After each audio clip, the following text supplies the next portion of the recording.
శుక్లాంబరధరం విష్ణుం శశివర్ణం చతుర్భుజం ప్రసన్నవదనం ధ్యాయేత్ సర్వవిఘ్నోపశాంతయే. 61వ అధ్యాయం గ్రహ సంఖ్యా వర్ణనం. సూతుడిట్లు చెప్పెను, సర్వగ్రహ క్షేత్రములన్నీ సూర్యకిరణాల చేతనే ప్రకాశించును. సూర్యుడు, నక్షత్రాలు, తారాగణములు తమ తమ యోగ్యతానుసారం ఆవాసాలు ప్రాప్తించుకొని ఉన్నాయి. ఈ లోకాన సుకృతకరముల చేయుట చేత సుకృతాంతమున వ్యక్తికి గ్రహముల యందు ఆశ్రయం అనగా నివాసం లభిస్తుంది. అందుకే వారిని తారకములు అంటారు. ఇందుకు కారణం యోగ్యులకు వారు సాంసారిక అస్తిత్వ రూప సముద్రాన్ని అధిగమించి గ్రహవాసానికి అర్హులవుతున్నారు.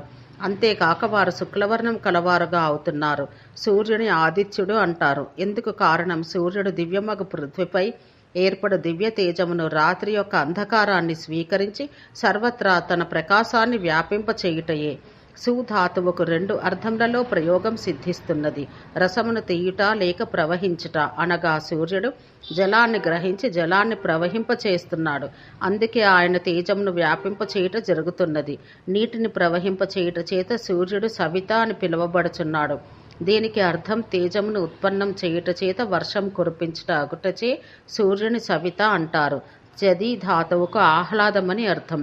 ప్రపంచానికి ఆహ్లాదాన్ని కలిగించు కారణం చేత చంద్రునికి బహుళ అను పేరు కలదు.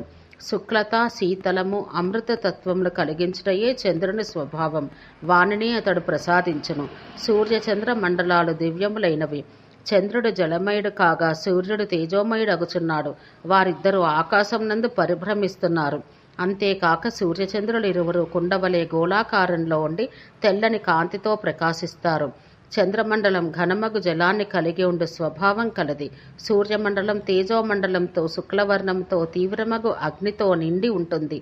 దేవతలందరూ ఈ గ్రహ నక్షత్ర రూపస్థానాలలోనూ సూర్యచంద్ర మండలంలందు నివసిస్తారు.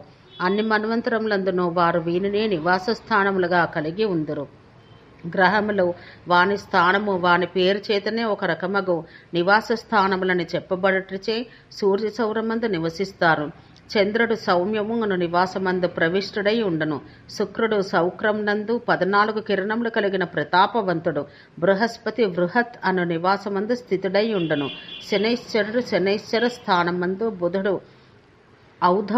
బౌద్ధమునందు, రాహువు స్వర్భాను అను స్థానమందు నివసించి ఉండను. సర్వ నక్షత్రాది దేవతలు తమ తమ నక్షత్రముల యందు నివాసముందురు. ఇవన్నీ సుకృతమనరించిన వారి ఆత్మల యొక్క నివాస స్థానాలు. స్వయంభువుడగు బ్రహ్మ ద్వారా ఈ నివాసాలు ఏర్పరచబడ్డవి. ఆయన కల్ప ప్రారంభమందు తన విధిని నిర్వర్తించే ప్రారంభ సమయం నుండి ప్రళయకాలం వరకు సృష్టి కార్యం నిర్వర్తిస్తూనే ఉండను. అన్ని మన్వంతరాల యందును ఇవి దేవతల నివాసాలుగానే ఉండను. వీరి స్థానాలు అనగా నివాసముల యందు మరల వారు వసిస్తారు.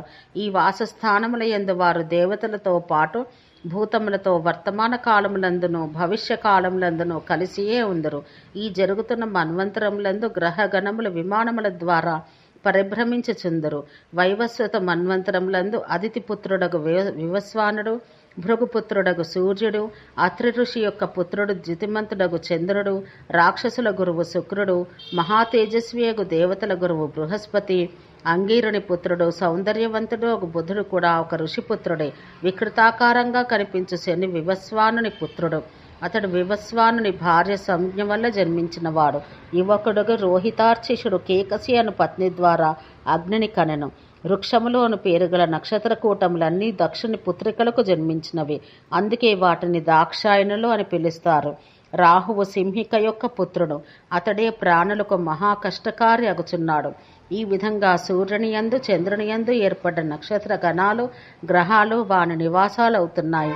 తమ తమ స్థానముల యందు నియతంగా నిలిచి ఈ దేవతలు వారి నివాస స్థానముల గురించి మీకు వర్ణించి చెప్పితిని. సహస్ర కిరణాలు కలిగిన సూర్యుని అగ్నిమయ సౌరస్థానమే ఆయన నివాసం. చంద్రుని స్థానం జలమయమై శుక్రవర్ణంలో ఉంటుంది. బుధుని నివాసం జలయుక్తమై కృష్ణవర్ణంలో మనోహరమై ఉంటుంది. షోడశ కిరణాలు గల శుక్రుని నివాసం జలమయమై శుక్లవర్ణంలో ఉంటుంది. 9 కిరణాలు గల అంగారకుని నివాసం అరుణవర్ణం నందుండి ఉత్తమంగా ఉంటుంది. 8 కిరణాలు గల శనైశ్వరుని నివాసం కృష్ణవర్ణంలో ఉంటుంది. రాహువు యొక్క నివాసం అంధకారమయంగా ఉండి ప్రాణులకు కష్టకారి అవుతున్నది. ఋషుల నివాస స్థానములన్నీ తారాగణ స్థానములు ఒకటే కిరణం కలవి అని తెలుసుకోవాలి. అవి శుక్లవర్ణం నందుండి ఉత్తమ కర్మానుష్ఠానులకు ఋషులకు వాసస్థానములై ఉంటాయి. హిమము ప్రకృతికి సంబంధించింది. అది కల్ప ప్రారంభాన ఏర్పడినది. సూర్యుని కిరణముల సంయోగం చేత ప్రకాశించుచూ కనిపించును. సూర్యమండల పరిధి 9,000 యోజనాలు కలది. దీని విస్తారం దాని పరిధి యొక్క విస్తరణం కంటే 3 రెట్లు ఎక్కువ. చంద్రుని విస్తారం సూర్యుని విస్తారం కంటే రెట్టింపు. రాహువు రెండింటి యొక్క విస్తారమునకు సమానం. అంతేకాక అది కిందుగా భ్రమించుచుండును. తృతీయమైన రాహువు యొక్క ఘన నివాసం అంధకారమయమై విరూపమైనట్టుది. ఇది పృథ్వీ యొక్క ఛాయను గ్రహించి మండలాకారమున ఏర్పడును. సూర్యుని నుంచి వెలువడి పర్వదినాల యందు చంద్రుని వైపు ప్రయాణించును. పిమ్మట సౌర పర్వముల యందు అది చంద్రుని నుంచి వెలువడి సూర్యుని పొందుచున్నది. రాహువు సూర్యుని ప్రేరేపించుచుండును. కావున రాహువు స్వర్భాను అని పిలువబడుచున్నాడు. శుక్రుని వ్యాసం యోజనం విస్తరణం కలది. దూరములలో విస్తరించు చంద్రుని యొక్క 16వ భాగం మండల ఆకారంలో ఉంటుంది. అంతేకాక శుక్రుని ఆకారంలో 4/3 వంతు దూరంలో బృహస్పతి కలడు. అంగారకుడు శని బృహస్పతిలో 4వ వంతు. ఈ రెండింటి కంటే 4వ భాగం తక్కువగా బుధుని విస్తీర్ణం వెడల్పు కలదు. తారలు నక్షత్రాల రూపములు ఎంత కలవో విస్తీర్ణమందు కూడా అంతే ఉండను. మండలమందు బుధునితో సమానముగా ఉండను. చంద్రుని యందు కలిసి ఉండు నక్షత్ర గణములు సామాన్య రూపంతో నక్షత్ర గణములు లేక నక్షత్ర రాశులు అని పిలువబడను. తులనాత్మక దృష్టితో చూస్తే తారాగణములు నక్షత్రాలు తమ ఆకారమందు చాలా చిన్నవి. చిన్న నక్షత్రాలు 5, 4, 3, 2 యోజనాల విస్తీర్ణం కలిగి ఉండను. వీని అన్నింటికీ పైన అంతకంటేనూ చిన్న నక్షత్రాలు కలవు. వాని విస్తీర్ణం కేవలం అర్ధయోజనం మాత్రమే. ఇంతకంటే చిన్న నక్షత్రాలు వేరేమీ ఉండవు. నక్షత్రాలకు పైన 3 గ్రహాలుంటాయి. అవి నక్షత్రాల నుంచి అధిక దూరంలో పరిభ్రమించుచుండును. ఈ 3 గ్రహాలు మందగతితో చలిస్తాయి. అవి సౌర అంగీర వక్రములు అన్నవి.